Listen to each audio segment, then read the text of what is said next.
when you are chosen to be the DJ in class, one of your powers is to choose to play a record using this record player. To get the record player going, you're going to want to make sure it's plugged in.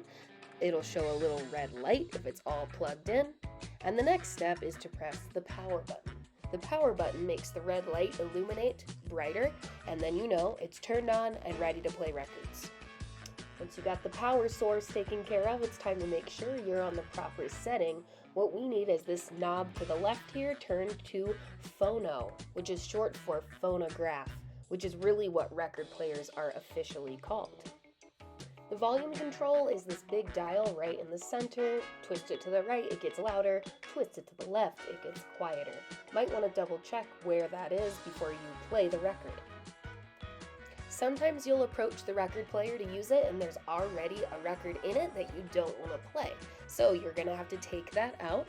Whenever you're handling a record, always make sure to only touch around the outer edges of the record and try very hard not to ever touch the ridges on each side of the record. To get the record back into its matching sleeve, you want to hold the record from underneath in the center circle that's covered with paper, so that you can hang on to this thing with one hand and not touch the ridges on the record and leave your fingerprints on it. Then find the center of the pocket of that record sleeve and drop that puppy right inside, and then choose your own record. The records will always be stored in a milk crate underneath the record player. Let's reverse what we just did and take out a record from a sleeve. So each of these big square sleeves just has one opening on one side.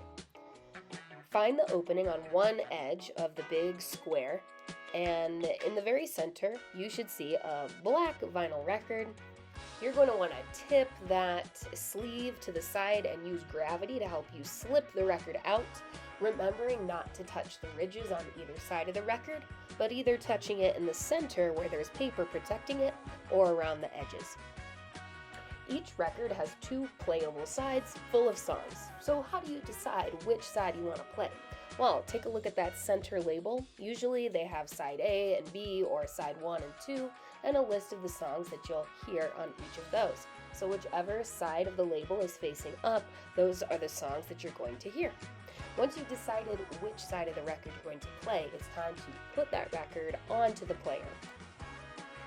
To do so, all you have to do is match up that spindle in the center of the player with the spot on the record and drop it on. Once you got that going for you, you're going to find this little lever to the right of the arm. And once you push that lever up, the record will start to spin. The next step is to gently move over the arm that has the needle on it, which reads the music on this record.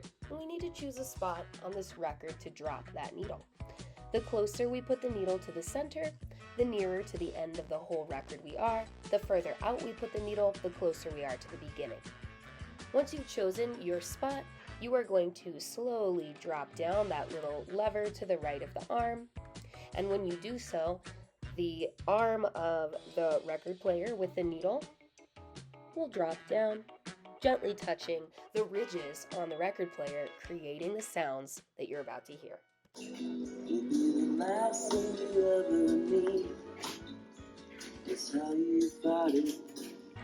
To turn the music off, pull up the lever once again to get the needle off of the record.